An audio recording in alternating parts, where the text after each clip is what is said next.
report.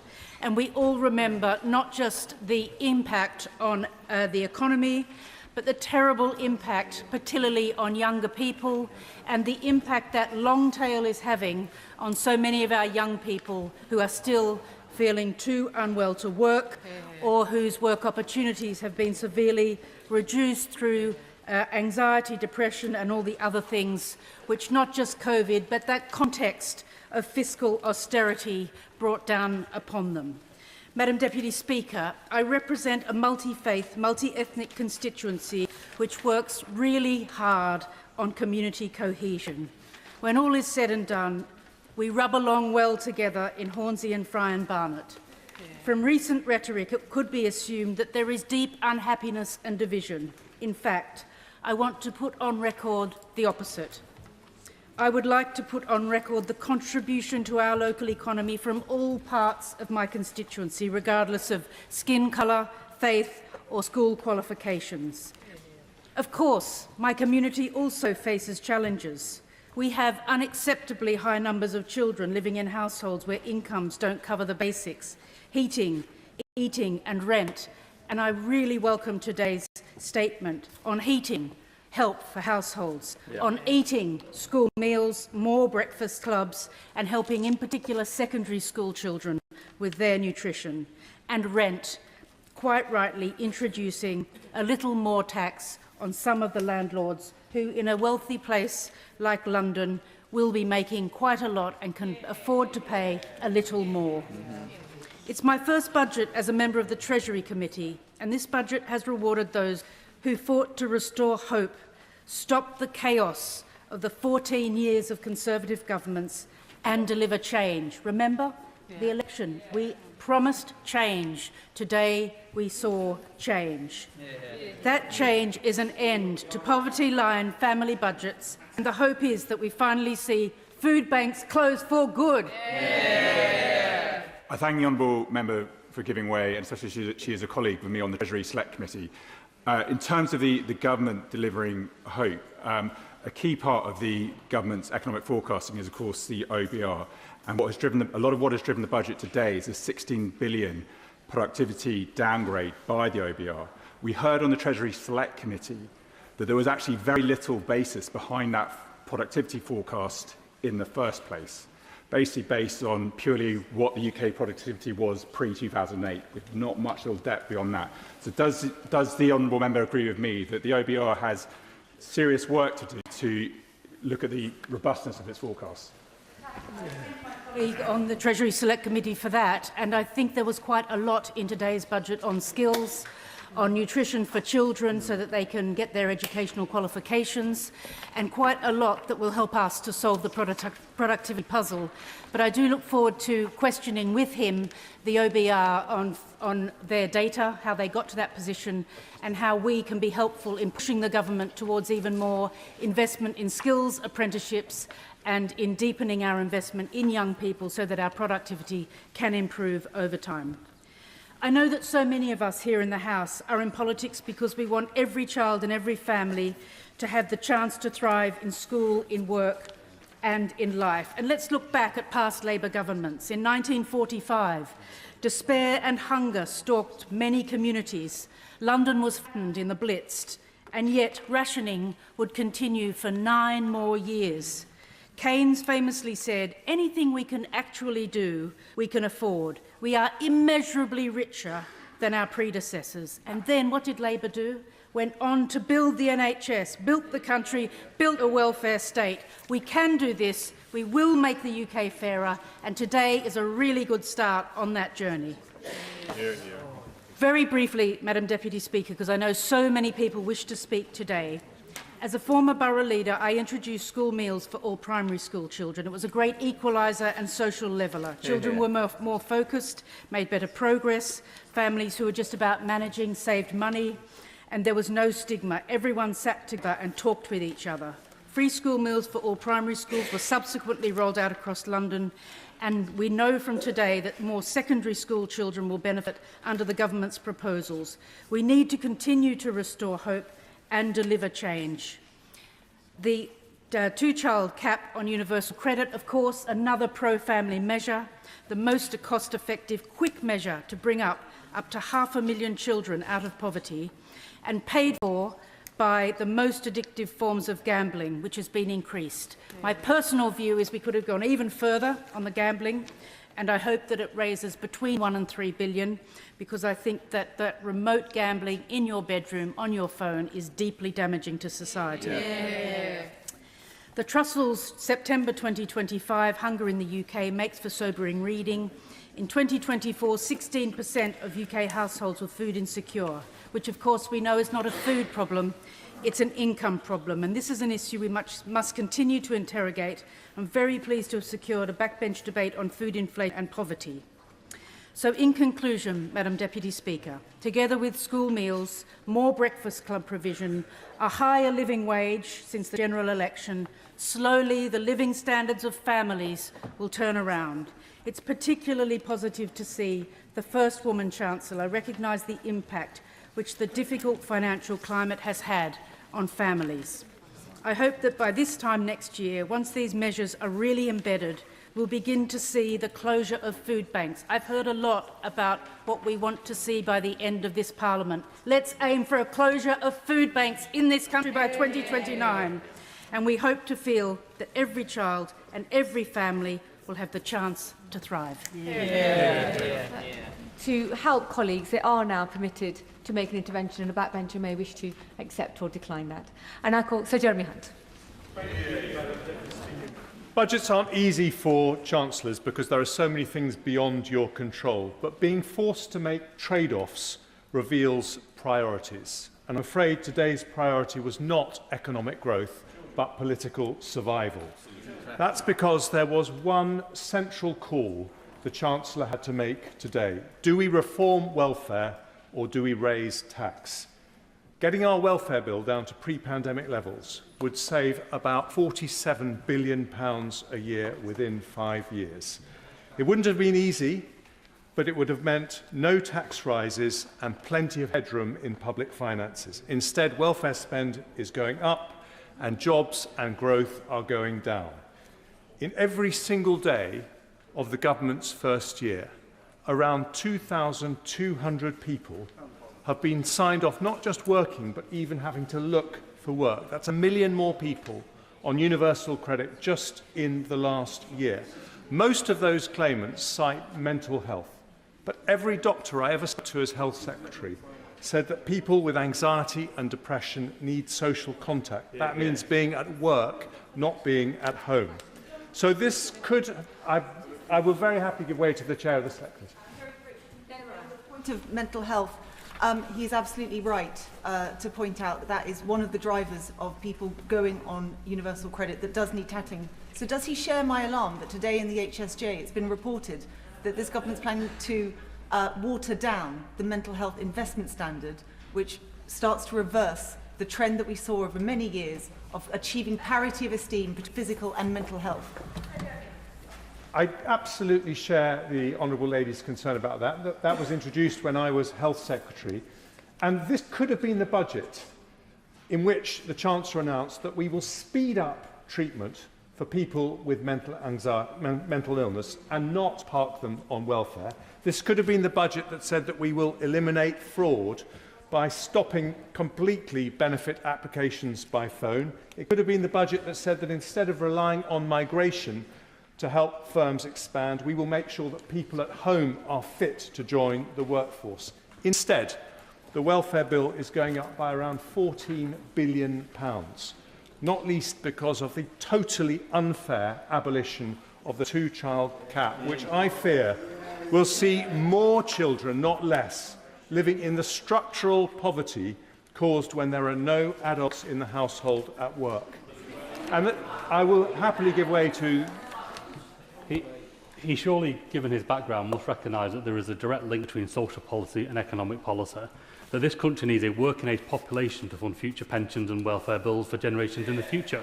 How on earth can you do that if you're not encouraging children to be brought up and raised in a household that can afford to feed them? Order.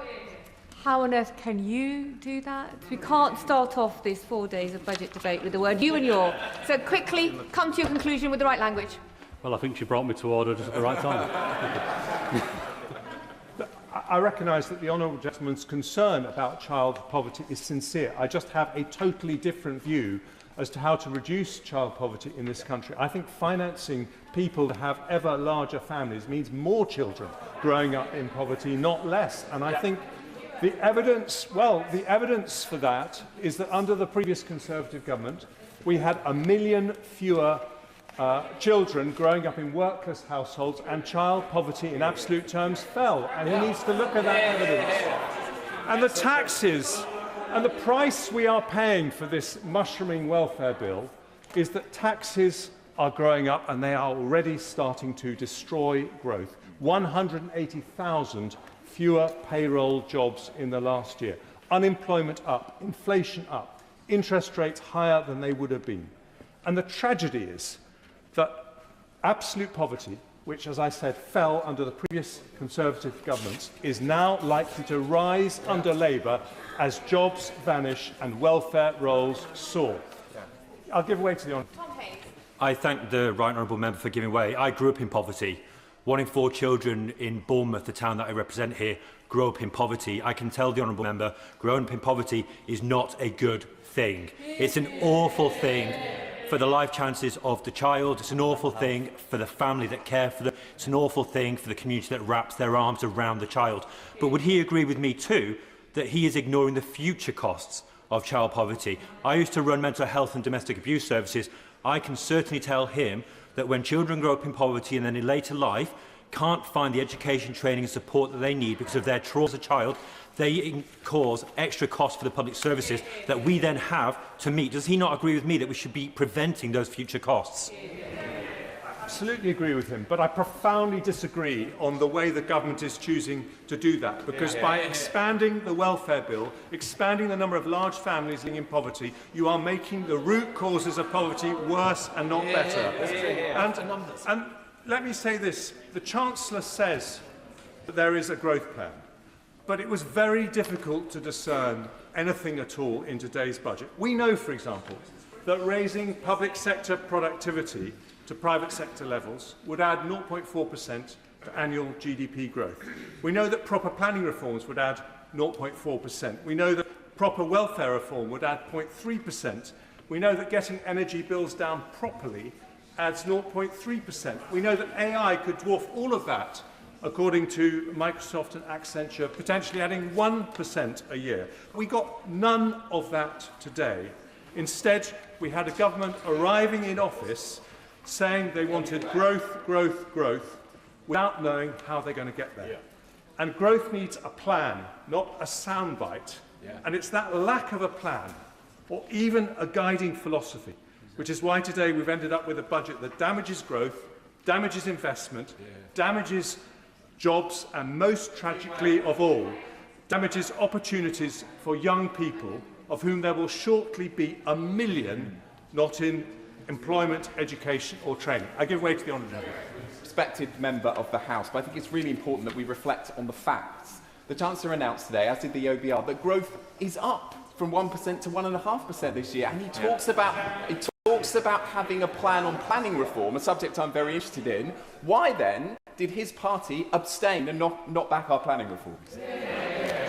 I think he's absolutely right. We should look at the facts. And the facts are very clear that the OBR upgraded growth for this year, and then they downgraded it for every single year of the forecast thereafter. And that is why the overall size of the economy is shrinking as a result of the measures taken by the Chancellor in the last budget, and I'm afraid made much worse in this budget. And I agree with him that we do need to go further on planning reform, but I don't think we have any plan for the government for the really substantive changes that would align incentives between local communities and national government when it gets to, for example, planning approval for big infrastructure projects. And I would cheer from the rafters if we heard that from the Chancellor, because it is urgently needed.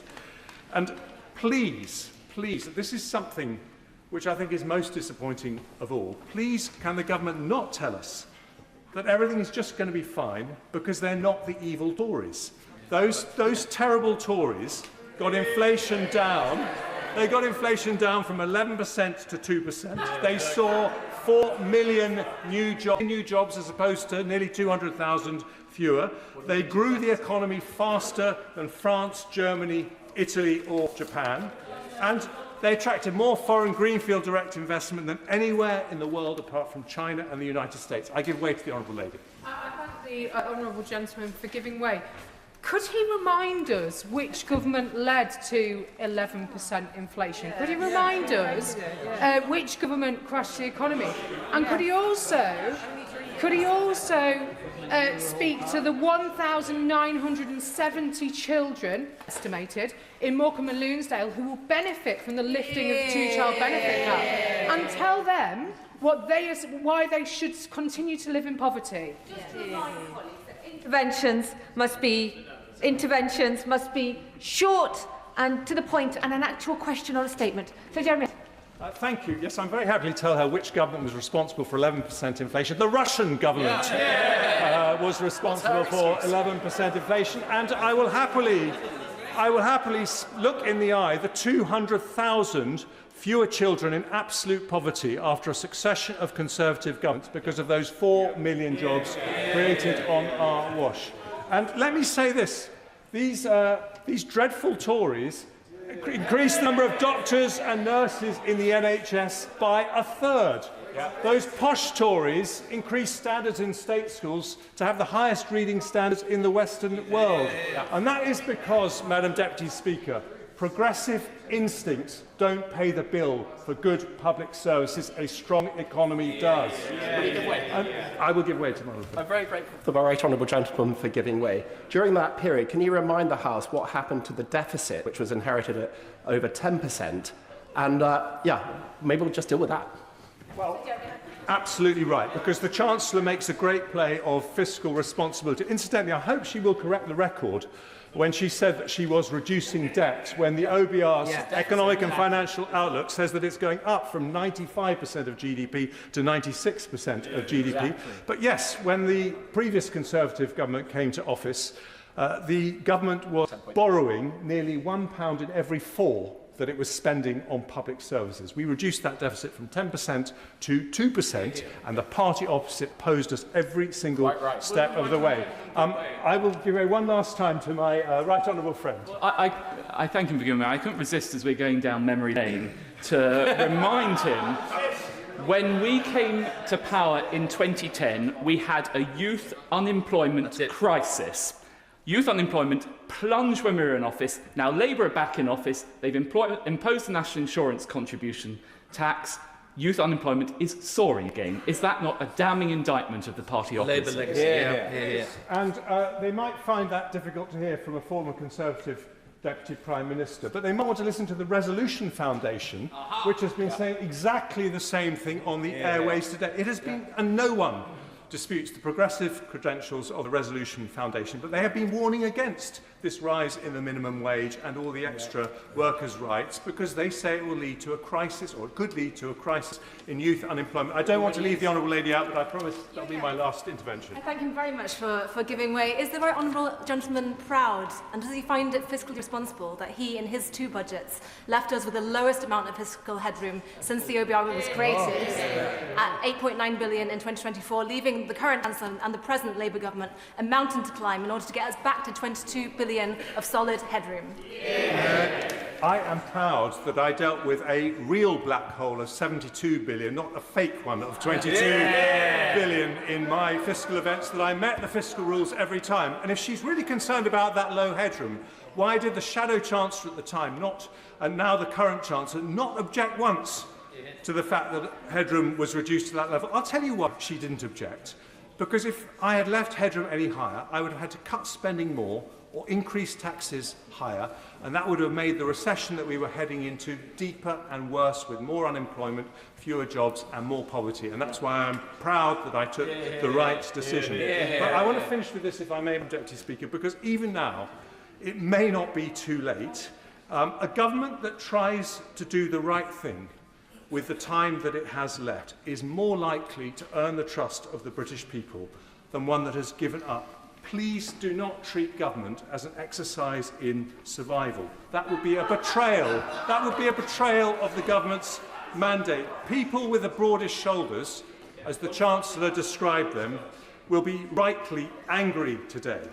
But the people who depend on public services, people looking for a job, people on the poverty line, they are the ones who need a strong economy more than anyone else. And they will finish today feeling more scared than ever about their prospects. Badenoch Apongasare. Madam Deputy Speaker, I welcome the Chancellor's budget and its message of strong foundations and secure future.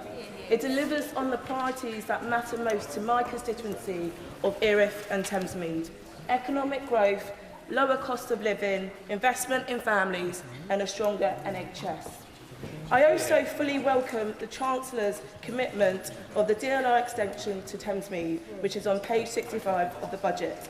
On that point, the Honourable Frankie. Yep, in a moment. It's a game-changing moment for residents who have waited decades for proper transport links. I give way to my honourable friend. Thank you, Madam Deputy Speaker, and I thank my constituency neighbour for giving way. Page 104 of the budget book confirms that capital investment to fix more potholes for the Lower Thames crossing to the east of my constituency and for the DLR to Thamesmead to the west of my constituency. So will she welcome me in for thanking the Chancellor for that support, for that capital investment locally for our constituencies? Thank my honourable friend Betsy in Crayford. We share a similar council, Bexley Council, and I know how important it is to have those potholes, and I also want to thank him for supporting the DLR to Thamesmead.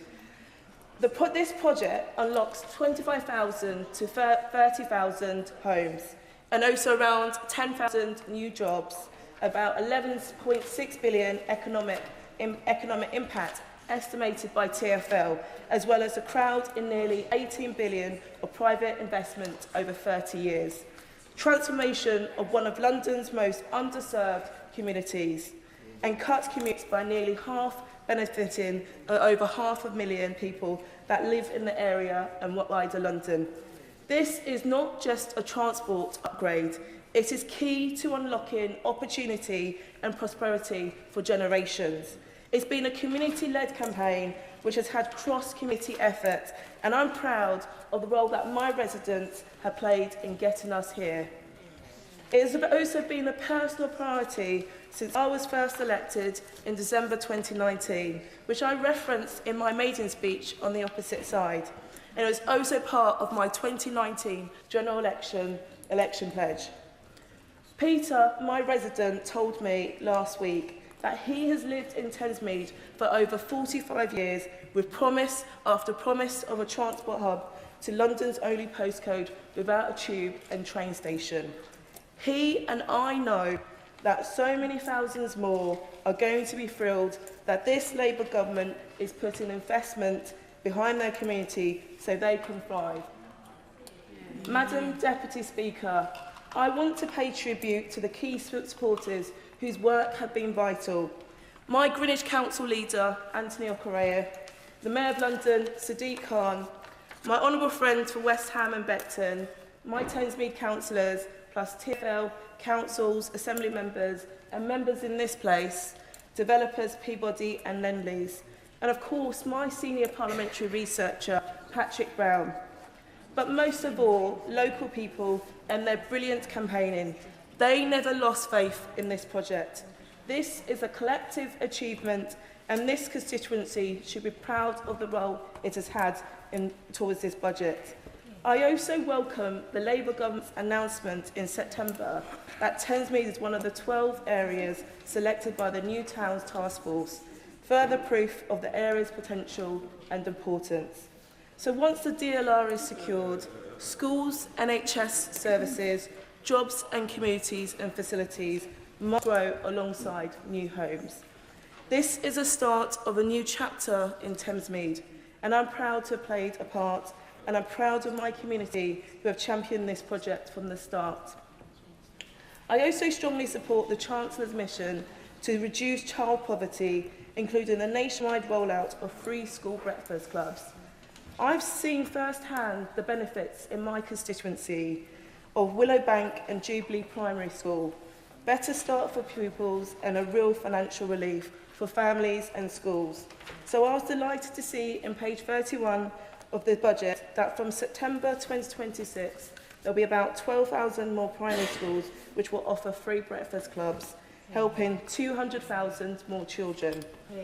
And I believe that saves working families around $450 a year and ensures over 500,000 more children do not start their school day hungry. I also welcome the confirmation of further investment to cut NHS waiting times, a vital issue for my constituents. And also welcome that today's announcements of the 250 new neighbourhood health, the one-stop shops, bringing together GPs, nurses, dentists and pharmacists under one roof, starting in areas that need it the most. Madam Deputy Speaker, would you like to give way? I'm extremely grateful to the Honourable Lady for giving way. On health facilities, would you share my concern that the only thing with more leaks than the budget run-up period is the roof of Musgrove Park Hospital in my Taunton constituency? And does she agree, would she agree that those hospitals in the second wave and third wave programme for rebuild need interim funding to keep them going in the meantime across the country, including in Taunton Wellington? The Honourable Member for his intervention.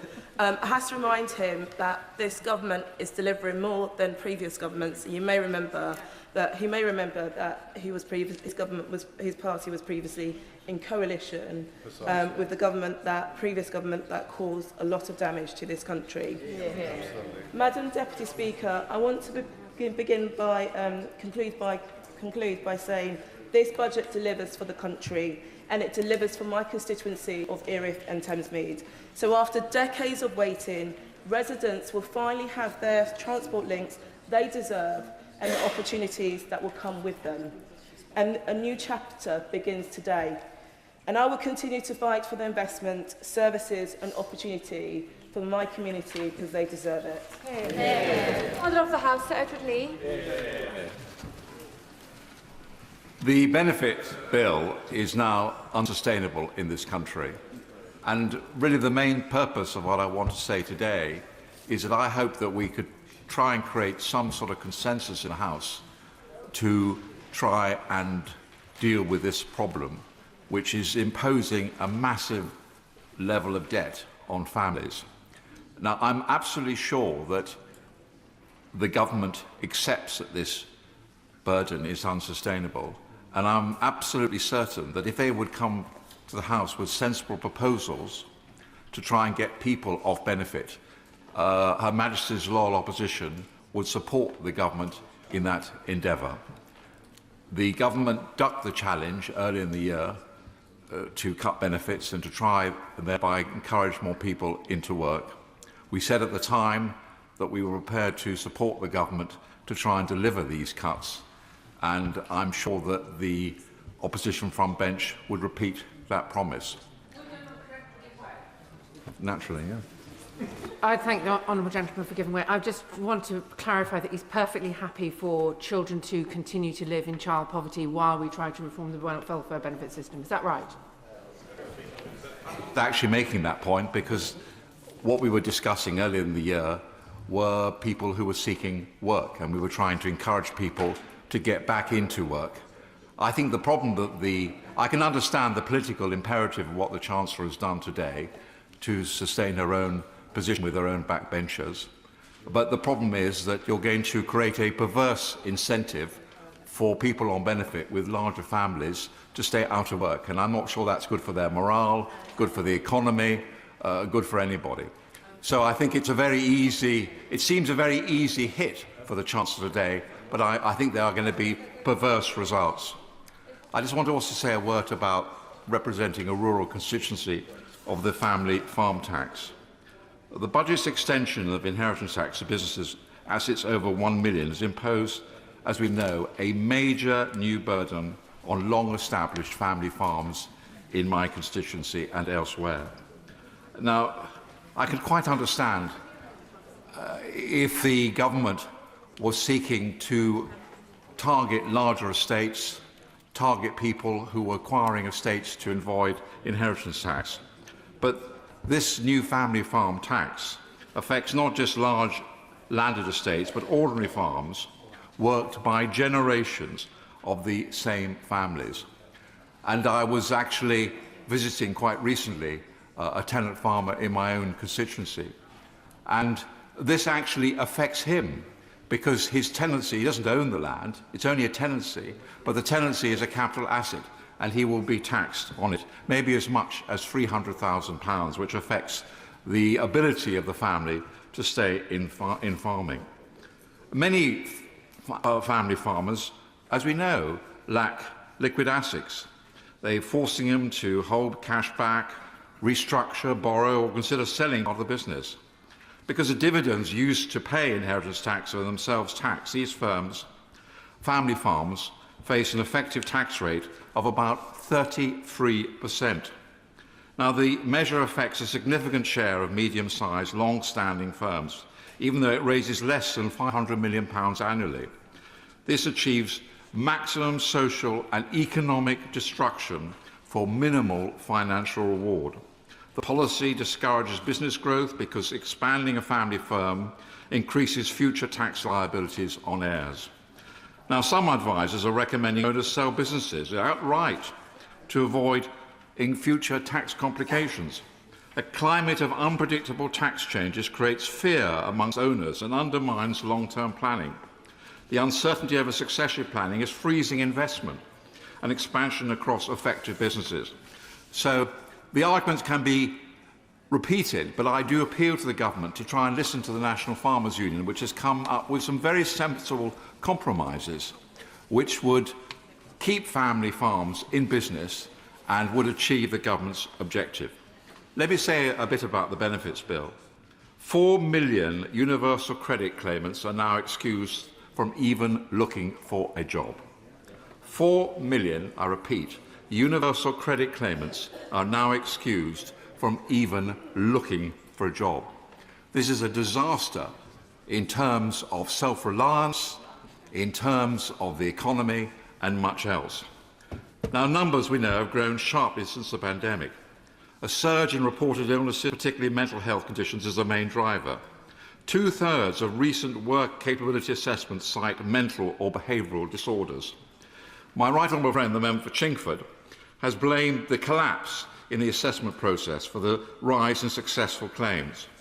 Remote and paper-based assessments introduced during COVID have weakened checks on eligibility. This again is something that we could cooperate across the House.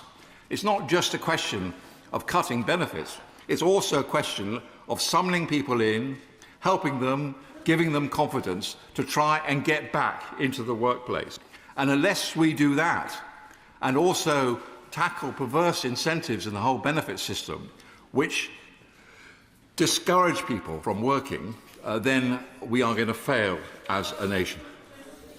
Yes.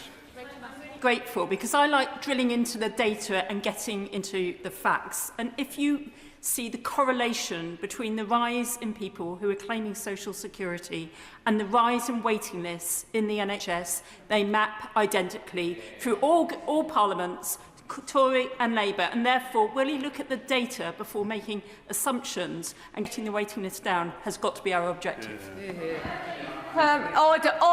Order. The member used the term "you" twice. Maybe focusing and looking at the chair will stop colleagues referring to language "you" twice. So everybody. I'm very careful, actually, to look at the data and constantly refer to facts which are accepted by the OBR and by the government. These facts are not challenged. 100,000 people are currently waiting to undergo a work capability assessment. We need emergency measures to clear this backlog. The lack of in-person assessments, and I'm surprised that anybody could disagree with what I'm saying, has created a feedback loop where dependency grows and work expectations diminish. The longer this is allowed to continue, the harder it becomes for people to reintegrate into society. This is a system that writes people off rather than helping them back into employment. And I would have thought we could all agree on that. We must not abandon these people. This is about human dignity. Getting people off long-term benefits and into employment brings significant mental health benefits. It also helps our straitened finances. The cost of sickness and disability benefits is projected to reach £100 billion annually by the end of the decade. Now, some households receive more than £30,000 a year in universal credit alone, with disability benefits payments pushing support well above that. The current system is financially incentivised individuals to demonstrate incapacity rather than engage with work. The government has redeployed, I agree, work coaches to re-engage long-term inactive claimants, but systematic incentives remain unchanged. Failure to tackle long-term benefit dependency impoverishes the nation by increasing fiscal burdens and reducing labour force participation. Now, the Office for Budget Responsibility reports the working age incapacity benefit caseload reached 7% in 2023-24 and is forecast to hit 7.9% by 2028-29.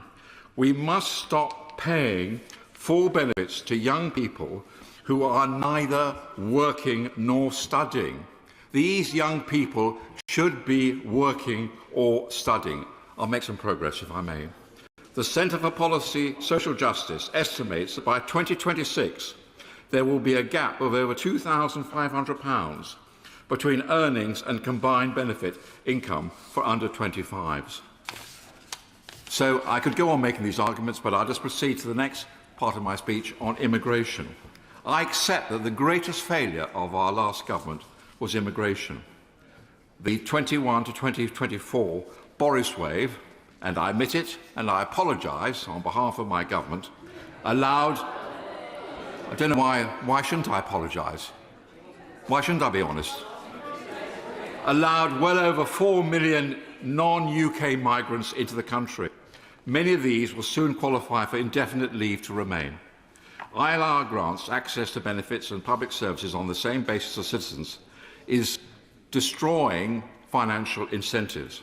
The scale of this is financially significant. Now, the Home Secretary, I agree, has announced some sensible moves, and I supported her when she came to the House. For example, extending the standard qualifying period for ILR from 5 years to 10 years. As Carl Williams of the Centre for Policy Studies notes, policymakers cannot say with confidence how many migrants currently hold ILR or their economic circumstances. Experimental DWP data shows around 211,000 ILR holders receive universal credit. This is completely unsustainable. If Migration Observatory estimates are correct, between 27% and 37% of ILR holders receive universal credit. So this is a worrying problem and needs resolution. Next, increasing tax. I've long argued for a much simpler tax system, close loopholes that keep taxes low, especially for married families. Corporate tax complexity creates an inherent bias towards huge multinationals. They can hire departments of accountants to reduce their liabilities. A free market relies on everyone paying their fair share. We need creative ways of ensuring companies like Amazon and Starbucks can operate freely. We all use them, while paying a fair contribution. Then we can help lighten the burden on family farms, working people and small firms. Increasing taxes on working people risks undermining growth by reducing take-home pay and incentives. ONS figures show direct taxes reduce income inequality by only 4.4 percentage points, limited redistribution for a heavy burden. Higher taxes on the wealthy simply encourage them to leave. Data from the Henley and Partners 2025 migration report suggests the UK may lose 16,500 millionaires this year. What's the point of it? Why are we driving these wealth creators out of the country? So I'll just finish with your... there's so much to say, Madam Deputy Speaker, but I know that I'll weary the House if I go on too long. Can I just end by one point? It's quite controversial and it's quite difficult to say this. The triple lock, and I know I'm going to get into trouble for saying this, but I've got to say the truth. as I believe it. We all know that the triple lock is unsustainable. It is you cannot have a situation where people of my generation are consuming an ever greater proportion of national wealth through the state pension. Frankly, our government never dared tackle it, having it brought it in because they knew that the Labour Party would crucify them in the ballot box. Now the Labour Party is caught in the same bind. The fact is, it is completely unfair on younger people if the burden of older people through the triple lock increases year by year. We laugh at the French because of their failure to actually achieve sensible pension reform. But we ourselves have got to have the courage, frankly, to end the triple lock. And I think this will only be done with consensus between the two parties. And I'm absolutely sure that if the government was to come to the leader of the opposition and say that this is unsustainable and will you share this burden with you, which may seem to be very unpopular, but actually know many older people of my generation, we all have children, we all have grandchildren, we all see our own children struggling to get on the housing market. So many, I think that actually if government and opposition were prepared to have the courage to deal with the triple lock, I'm not sure it would be as unpopular with older people as is sometimes maintained. And after all, we could always relieve the burden on those on pension credit. We could find ways of helping people who really couldn't afford to live. But the triple lock must go. It's not a popular policy, but I think in our hearts we know it's the right policy. We have shy of 60 members trying to contribute, so there is a speaking limit of 10 minutes to begin with. Daniel Zeichner. Thank you very much, Mr. Speaker, and it's a pleasure to follow the Father of the House in his wide-ranging contribution. I think he's perhaps slightly more optimistic about the ability to achieve consensus across the front benches than sadly I might be, but I think his point about intergenerational unfairness is absolutely right. Let me start by recognising the hard work of the Treasury team and the work they've put in to this budget against what I think is a very challenging international backdrop, particularly around trade issues. And can I particularly welcome what I think is the long overdue measures on council tax for more valuable properties. Of course, no one wants to pay more tax, of course, but there are some of us who appreciate that public services and the public realm need to be properly funded. Frankly, what is extraordinary to me is the number of years that those invaluable properties have escaped proper taxation. And I'm old enough to remember how this all came about, the council tax being introduced as a quick fix after the debacle of the Tory poll tax. Frankly, I'm afraid some people on the opposition benches never change. They're always hankering to find a way to escape paying their dues. They hanker after things like flat taxes or whatever. But after 30 years of not making their contribution, I'm absolutely delighted that it's this government that's finally cracking down on this unfairness. And there are many other aspects to this budget that I strongly welcome. Many of my Cambridge constituents commute into London, and the freeze on regulated rail fares, including season tickets, will be widely welcomed. But I also wish to say a few things about what the money raised in the budget is spent on. Because in my experience, both as an MP and a former minister, is it wasn't just the council tax system that the Tories broke in the 1990s, it went much wider. The fragmentation and privatisation of so much of our public realm has turned out, in my view, not only to cost us financially, but contributes to the gloom that has descended on what is still a rich and successful country. Private affluence alongside public decay does not make for a happy society. And in the limited time I have, I'll just cite a few examples I've come across over the previous few weeks.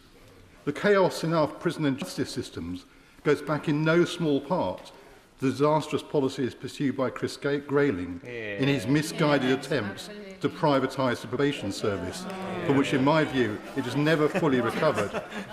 And the fragmentation of services was made particularly clear to me recently when residents in a very modern development near Cambridge railway station complained to me about the problems they were facing with both criminal behaviour and poor building standards. Now, the housing associations turned out in force to meet me. It's amazing what a visit from an MP will do. And they told me about the labyrinth of organisations involved in these issues. At least 2 councils, the police, those responsible for developing the building, those responsible separately for maintaining the building, those responsible for fire safety. How could anyone come to a sensible solution with all that? I came away very clear on one thing. No one seemed to take responsibility overall, and as a consequence, the residents have got a very poor deal. And another example, the rightful national outcry over the abuse of too many neighbourhood shops selling vapes and smuggled cigarettes, exposed so well by BBC investigative reporters. And I can't be anyone who wondered why it seems so hard to enforce the law when it's being flouted in plain sight. So I asked the House of Commons Library for some statistics on what's happened to trading standards officers over the years. And guess what? In 2010, local authorities spent just under £172 million per annum. By 2020, that had fallen to just over £103 million and only recovered a little to £117 million by 2024. Now, they're not the only agencies involved, I understand that, but no wonder they struggle to respond. And it's certainly not a criticism of trading standards officers. They do a remarkable job, given how they've been starved of resources. So, Madam Deputy Speaker, my conclusion is that this budget is a really good start in difficult circumstances, but that we've got a huge way to go in rebuilding the public realm so that we have a country which feels safe and secure for everyone. Putting back together what has been broken apart is not easy nor quick. It's much easier to break things than to put them back together again. We've had decades of destruction from the party opposite that frankly would only be made worse by the party that goes by the name Reform. But they too ought to go to trading standards because it's a false prospectus. They're not about reforming the country, they're about breaking it. I'm confident that people will increasingly recognise that. So I urge my Treasury colleagues to stand firm, rebuild not just our economy, but the communities in which we all live, whatever our circumstances. Oliver Dowden. Thank you, Madam Deputy Speaker, and may I begin by referring members to my register of members' interest, including my position as chair of the APPG for the UAE. Madam Deputy Speaker, it didn't have to be this way. The roots of this budget and its failure began with the last one. It began with the unnecessary delay and scaremongering before that budget, which in turn frightened consumers and scared businesses off of investment. And then in turn, when the budget was announced, the Chancellor made 3 key errors. The first thing she did was to choose to tax probably the worst thing in terms of jobs and growth by putting up national insurance contributions. She chose to drive human capital and financial capital away from the United Kingdom with the abolition of the non-dom tax status, and she chose a totally unrealistically low level of fiscal headroom, which meant that by the time the Chancellor sat down, markets were already preparing for the next round of tax rises, and this sense only grew with the U-turn on welfare reforms. And the problem is, the government is making exactly the same mistake all over again, with the litany of leaks culminating in the extraordinary position of the OBR publishing the entire content of the Chancellor's budget before she even stood up, rendering the entire speech meaningless. And now, in turn, this budget demonstrates a simple and clear choice: higher welfare paid for by higher taxes. And for my constituents, that means higher income tax, it means higher taxes on their savings, it means higher taxes on their dividends, and in a constituency like mine, which has seen house prices soar over the past 30-odd years, now to astronomical levels, there is a real risk that older people in their family homes that they bought at very low prices are now going to have, by skimping and scraping to do so, I should say, are now going to have to find several £1,000s every year just to stay in their family home that they so love. And I think that is a real problem that is going to emerge from this budget, and I would urge the Chancellor to look at the very least at ameliorating measures to stop older people having to sell their homes in order to pay their council tax bills. But beyond this, there lies this strategic choice, and we all know exactly what has happened.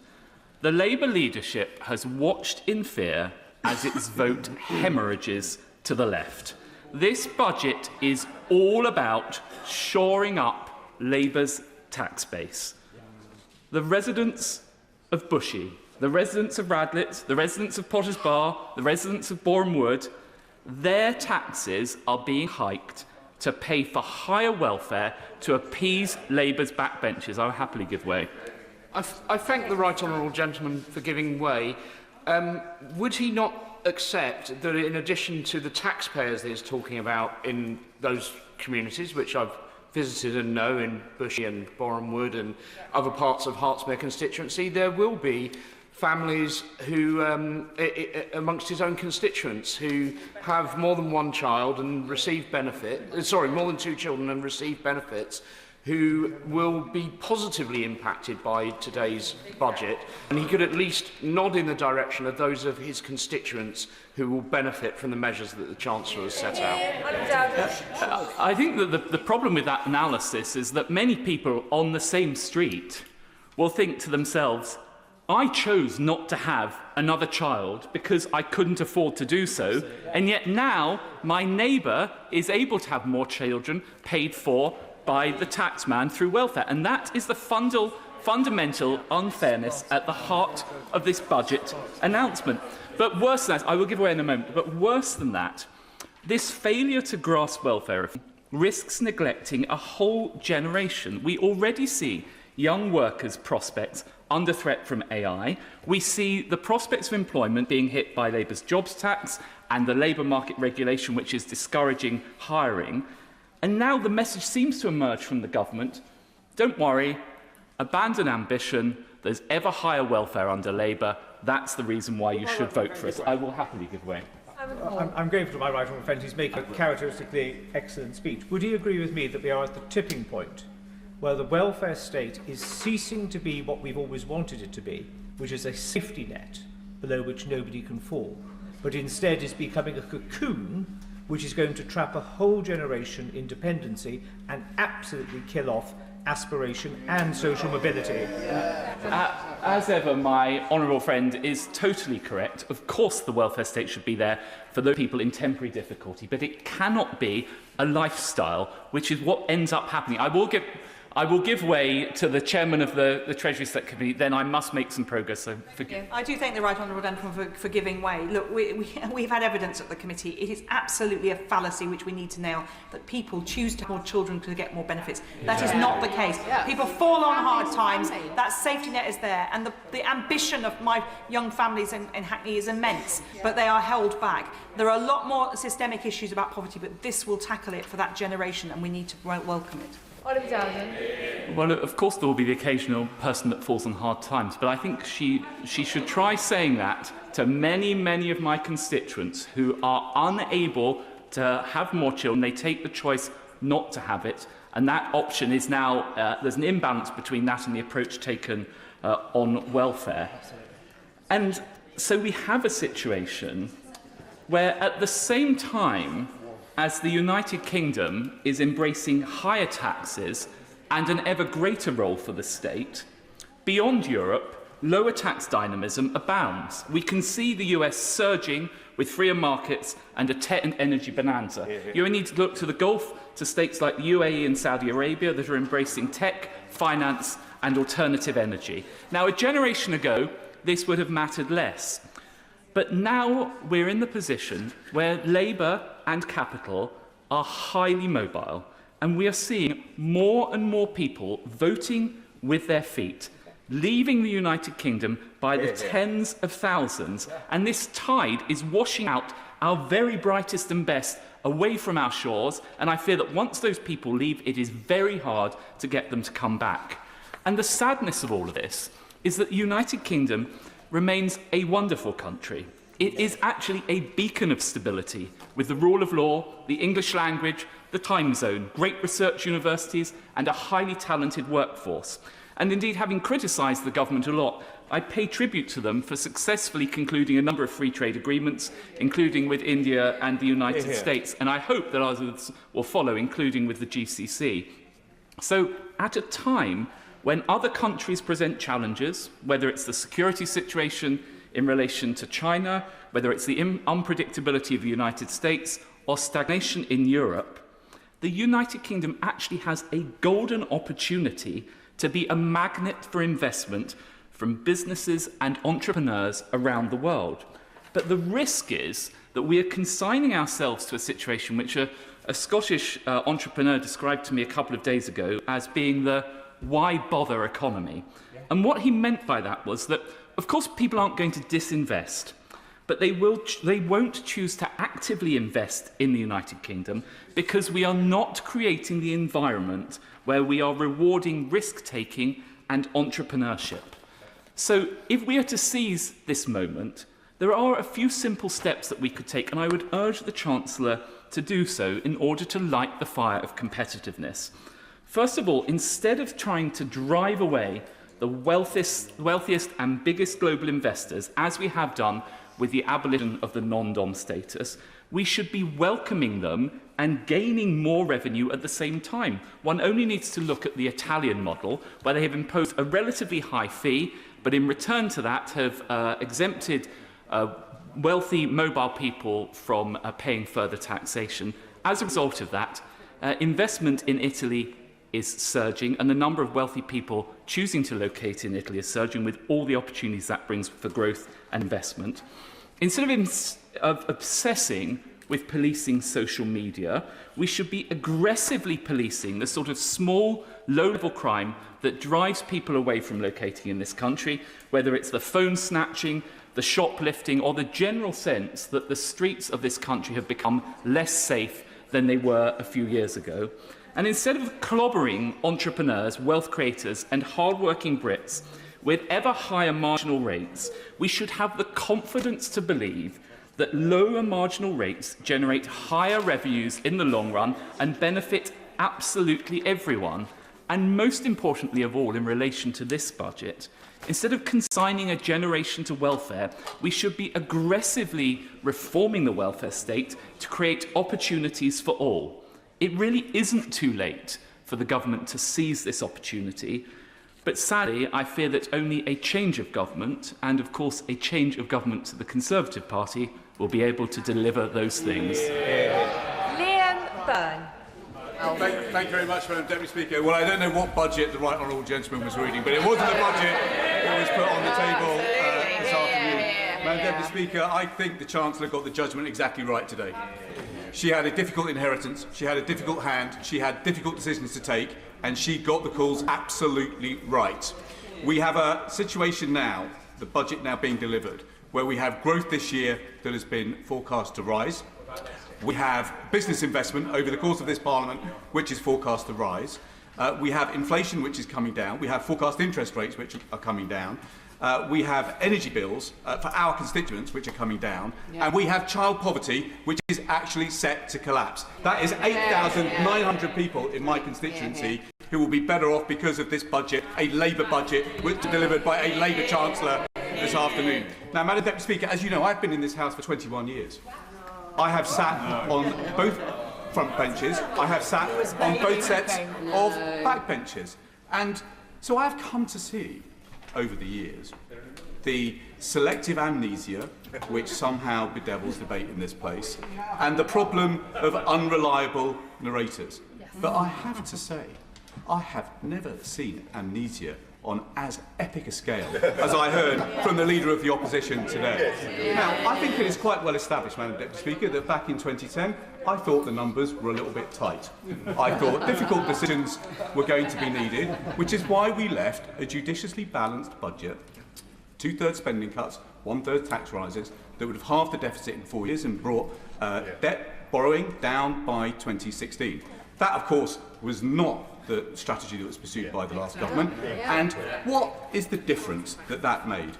Well, the party opposite saddled this country with an extraordinary £1 trillion of debt higher than the situation that we left. That's why we're paying £1.10 in interest rates today, because they more than doubled the national debt. Before we hear before we hear any nonsense about COVID, let us just remember that 80 to 90% of the increase in debt that the Conservative Savills was with was before the COVID lockdowns began. I give way to the honourable gentleman. Oh, nothing as contemporary as COVID, don't worry about that. I just wondered how much money he left in the coffers when he was Chief Secretary in 1997. Well, I can tell him. I don't know what his faculty of maths is like. I don't know if he realises that a trillion has 12 noughts. But we left the national debt £1 trillion lower than it is today. £2.7 trillion. That is how much this country is now borrowing. Now, the great tragedy, of course, of all of this is that if they had borrowed money at low interest costs and actually invested it in something that enhanced productivity, we would be in a better position today. The Chancellor wouldn't have had to deliver the budget that she had to deliver today. Don't take my word for it. Don't take my word for it. Look at the International Monetary Fund. 25th of July. The report is very clear. The fact is that our productivity growth under the party opposite collapsed by a third compared to the good old New Labour years. Our productivity divergence now with the United States is so serious. Our productivity growth has been half what it has been in the United States. And the OBR is really clear today. The downgrade on growth that they have baked into their numbers is entirely because of the productivity collapse, because they wasted the money during their 14 years in office. And of course, I should just say, by the by, because Conservatives are Conservatives, they managed to put £1 trillion on the debt, they managed to collapse the productivity numbers, and they still managed to put inequality up through the roof.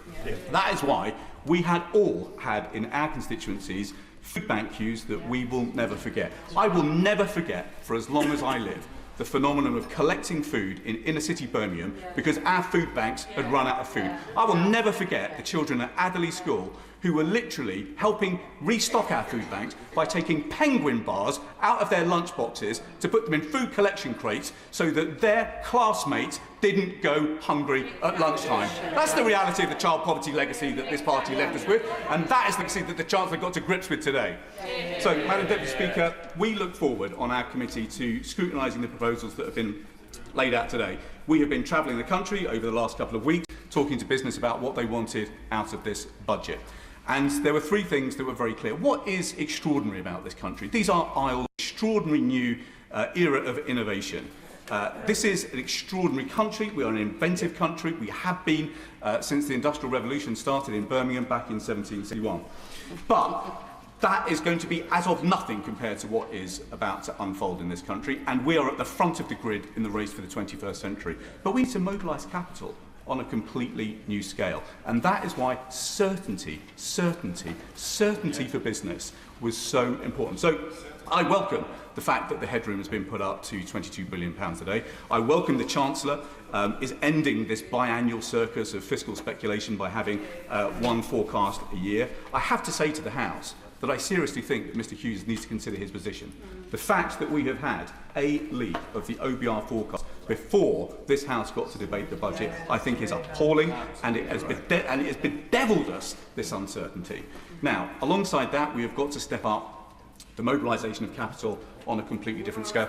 I will in a moment. That's why I absolutely welcome the package that the Chancellor has set out today to mobilise investment capital in a completely radically new way. The expanding of EMI, the boosting of VCTs, the UK listing relief, that is almost £3 billion worth of extra incentives for our entrepreneurs in this country. That is a game changer, not just for start-ups, but for scale-ups who are trying to make sure that we end this craziness of brilliant people in this country, brilliant inventors in this country, starting new businesses, growing it nicely, and then getting snapped up and shifted out to the United States. We have to make sure that we are growing and fostering more big, global dominating companies here in this country. So I welcome the way the Chancellor lent in behind those firms today. But the third thing, Madam Deputy Speaker, that we've got to do is to improve the return on investment of investments made in this country. So that means a couple of things. It means bringing down energy costs radically.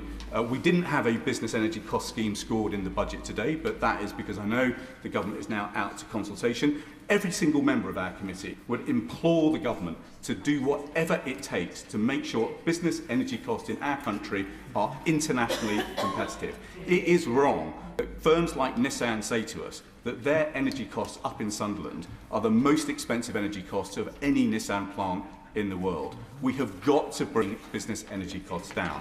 But the message alongside that we hear from small business in particular is that we have also got to bring down business rates. So, looking at the policy decisions in the scorecard, that looks like about a £4.2 billion subsidy to help bring business rates down. That should mean that we have the lowest business rates that we have seen in this country. That is a very good thing.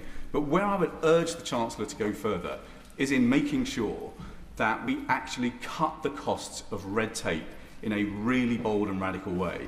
As we travelled around the country, Madam Deputy Speaker, business after business told us not just that they want less red tape, they want better regulation. And crucially, they want departments to coordinate with each other and regulators to coordinate with each other. So we don't have one department over here making one decision and another department over here making another. And so ensuring that we have a Whitehall machine that actually moves at the speed of business in this new age of AI is going to be more and more important as a competitive advantage. So look, I think this is one of the best places in the world to be an inventor. I think it is one of the best places in the world to build a start-up business. We now need to make sure that we are one of the best places in the world to scale up a business. And that will be the nature of the decisions that we will be putting to ministers over the course of the weeks to come from our committee. Let me just finish, Madam Deputy Speaker, with this point. The thing that shone through from the statement from the Chancellor today was one thing above all, and it was ambition. Ambition for the future of this country, a confidence in the future of this country. That is why one of the most important numbers that we will read in the OBR forecast today is the fact that business investment is not flat, it's not falling, it's soaring. It is set to soar by £6 billion over the course of the forecast period. That ambition for this country is a sharp contrast to the amnesia of the party opposite, and that is because we on this side of the House know how futures are really built. The speaking limits are now 8 minutes, and I call Dave Dugan. Thank you, Madam Deputy Speaker, and thank you to the Right Honourable Member for Birmingham, Hodge Hill and Solihull for a fascinating lecture on amnesia, dripping with irony given the last role he had in government. I wish to congratulate the Chancellor on delivering what is almost certainly her final budget. There is no conceivable way that she can remain in post either politically and certainly not economically for a further year. Businesses, workers, bill payers, farmers, hospices, industry and the public sector cannot endure another cycle of this Chancellor. It's just over a year since she stood at that dispatch box delivering her first budget and boasted that she had made the right choices. Well, if only anyone outside the real economy believed that, we wouldn't be in this situation right now. She promised to restore stability to the public finances, and she promised to drive down growth right across the country. She told us that growth would be her central budget mission, but last month the IMF forecast that UK will have the lowest per capita growth in the G7 next year at just 0.5% compared to an average of 1.4% for advanced economies. Labour promised to turn the page on high food prices, but households see food inflation running out of control and hitting 4.9% last month. The Chancellor promised more jobs to tackle poverty, but this month unemployment hit 5%, the highest level since the pandemic, while poverty is now at record levels. Government borrowing stands at a 5-year high, £17.4 billion in October alone, with Labour spending double the defence budget every year just servicing the UK's chronic national debt. And the OECD have downgraded the UK's economic prospects, singling out the Chancellor's policies as exposing the economy to significant downside risk. This gloomy prognosis isn't born just from the SNP's analysis as well, however. Just listen to the Chancellor. She spent the last 18 months insisting that the economy is in a terrible state, while blaming everyone and everything except herself and misunderstanding what negativity her musings signal to investor confidence. It's as though she forgets she is the Chancellor, as yet another stream of consciousness resonates invariably negatively around the economy. She's blamed the black hole, yes, the one the SNP told Labour about before the election, and which she pretended to only discover upon entering number 10. She blamed the markets for their focus on her fiscal rules. Couldn't make that up. And she's blamed Brexit despite herself voting to trigger Article 50. But it's not just about the fundamental economic incompetence of the Chancellor. It's not even just about Labour's inheritance, which, whilst bad, wasn't the cause of this malaise. This crisis remains a product of the Chancellor's catastrophic decision, and she will own it. Just as she will own Labour's compound fiscal bonfire, she is in the frame for one of the most chaotic preludes to any budget in living memory. Andy Haldane, former chief economist of the Bank of England, called this a circus of speculation around the budget, with endless leaks, U-turns and media trails that created panic in the economy, and which Mr Haldane also added has without doubt, without a shadow of a doubt, contributed to weaker than expected economic growth within the UK. There was nothing meaningful in here on energy. The measures on energy bills are a start, but they don't fulfil Labour's election promise to reduce bills by £300, and bills are set to rise in January and again in April. £150 of energy bills, Madam Deputy Speaker, will still leave the Labour Party in debt of £87 per year on their commitment at the election. And Labour's... give way in a second. The SNP did Labour's job for them with a budget proposal that involved a surcharge on banks that would have created that £300 discount for bill payers, just like Labour promised. I'm very happy to give way to the honourable member if you can tell me when Labour's going to come good on the promise. Thank you. I do thank him for giving way. Of course, if he takes the time to read our manifesto, which we were elected on in Scotland, that promise was to be met at the end of this Parliament. So we're actually ahead of schedule. And I'm sure he welcomes that, just like he welcomes the extra 500 million cash terms, extra 500 million in cash, extra 300 million in capital going to Scotland, and a commitment to above-inflation budget rises up to 2029. Fantastic, Madam Deputy Speaker, isn't it? Wow, Deputy. I'm sure the public will be delighted to hear Labour's never promise on energy bills that, unlike him, I don't exist on my knees waiting to get patted on the head by Labour ministers on the front bench. I'm off my knees, and the consequentials that we get, the consequentials we get in Scotland are a consequence not of largesse by the Labour Party, of the taxes that Scottish enterprise creates within this so-called United Kingdom. Nothing here, Madam Deputy Speaker, on the energy profits levy, which is putting North Sea oil and gas into an early grave. As things stand, 42% of firms in the North Sea oil and gas sector forecast revenues for 2026 expected to come out from outside the UK's continental shelf. An analysis earlier this month from the Fraser of Islander Institute showed that the industry is undergoing an accelerated decline. In my view, Madam Deputy Speaker, a direct result of this Labour government who don't understand energy or the economy.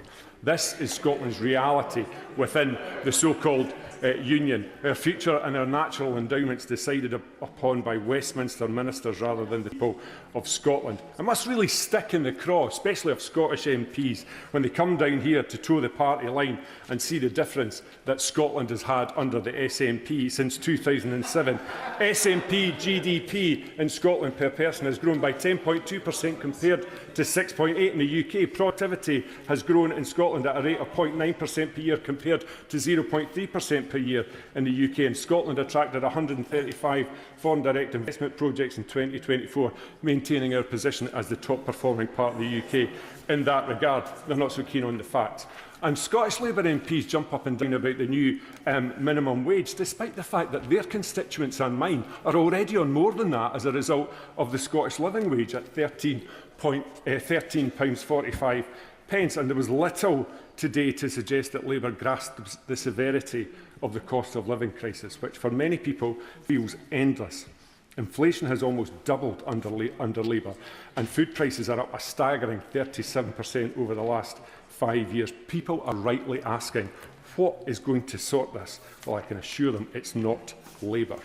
And on the two-child cap, I'm very pleased to see that it's gone and taken with it the appalling rape clause. It's just a shame that all the Labour MPs that were cheering the Chancellor when she announced that today didn't vote with the SNP in September 2024 when we tried to get that removed in our motion. Rank hypocrisy. Businesses in the last year are now in a position of surviving, trying to survive this Labour government rather than trying to thrive and invest. Businesses know that this Chancellor doesn't understand business. Family-owned businesses feel this most acutely, and farm businesses know that the Labour Party is out to get them. Today's announcements will not repair the damage to the reality that exists for many businesses, and it's already too late for some. Whisky duty going up again, Madam Deputy Speaker. The SWA said hiking duty today for the third time in 2 years limits Scotch whisky's ability to generate growth and will have a direct consequence for investment and for jobs. This Chancellor has run out of road with businesses across these Isles. Last year, after 40 billion of tax rises, most of that on jobs, she promised that she's not coming back with more borrowing or more taxes. This government has taken the hard decisions as a result, and we won't have to do a budget like this again. 12 months later, here we are again. Another round of tax rises, and let me make a prediction. 12 months from now, we'll be back here once more, albeit with a different Chancellor. Today's budget supports the view taxes are up, borrowing's up, cost of living is up, cost of energy is up, and spending is up, but growth is down. The central, let me remind the House, aim of the Chancellor. Scotland deserves better than this Westminster version of Groundhog Day. Unfortunately, the people of Scotland will be in a position to choose that in May's elections. Thank you. Catherine McKinnell. Thank you, Madam Deputy Speaker. I would normally extend the courtesy of saying it's an honour to follow the honourable gentleman, but I have to say that speech was all a bit dreek. And I've reflected hard on this budget, as it's the first since I left my role in the government as Minister for School Standards, and as the first Labour Minister for 14 years, focusing relentlessly on more teachers in classrooms, more support for struggling schools, pay rises that teachers deserve, an inclusive school system, and curriculum reform to transform the life chances of every child. And believe me, I would have given anything to have found a few million, or indeed a few billion, behind the government sofa if there were the chance to of making some of those decisions. And I suspect the Chancellor knows exactly how that feels over the last few weeks. But that is one of the reasons why I've now joined the Public Accounts Committee, scrutinising public spending, drawing on those experiences of making those tough decisions in government about how we spend the public's money. And I've really enjoyed the deep dives we've done, examining how public services are delivered, where schemes fail, making sure lessons are learned, and making sure we spend every pound the best way possible. And just last week we looked at clerical negligence, an area with a staggering £60 billion of public accumulated liabilities. And we have a golden opportunity to cut those costs and deliver better care at the same time. So I would encourage the Chancellor to read our report when it lands, because it might come handy for next year's budget. And in the meantime, I also wanted to thank the Chancellor for her comments on the... Oh, I will give way. I thank my honourable friend for taking an intervention. I wonder whether she would agree with me that the cost of clinical negligence claims in maternity services is now greater than the cost of maternity services. I absolutely share those concerns, and I know the Right Honourable Member for Godalming and Ash is also very keen. So I think we have cross-party interest across the House in making better use of these resources. I also wanted to thank the Chancellor for her comments in relation to the infected blood contamination scheme, which is proudly delivered from my constituency in Newcastle North. And I know the team there are incredibly proud of the work that they are doing, and they will be proud of the announcement the Chancellor made today. But, Madam Deputy Speaker, working people in Newcastle are really feeling worn down by the cost of living. We know everybody is feeling the squeeze. It's relentless and it's grinding. And I know the Chancellor knows that too, and has sought to deliver in this budget on that promise of a better life for a hard day's work. And I see there are many measures in this budget that will deliver on that. The freeze in rail fares, the extending of the bus fare cap, the measures on fuel duty, frozen prescription charges and household energy bills cut. And I also know that the Chancellor cares deeply about children trapped in poverty, and too often in families that are working hard and doing their best. And I saw those stories firsthand on the government's Child Poverty Task Force. Yeah. The driving force behind the crisis is the two-child limit. In the North East alone, we see tens of thousands of children living in poverty that will be lifted out of that by the announcement today. It is both economically foolish and morally wrong. It's why charities and businesses in the North East have been calling for it to be scrapped, because poverty comes at a price. It comes at a price in NHS bills, in educational failure and in wasted potential. So I strongly welcome the Chancellor's decision to scrap the limit today. I'm afraid I can't give way because the time will keep running. But this is just a start, and it has to be in the context of wider welfare reforms that make sure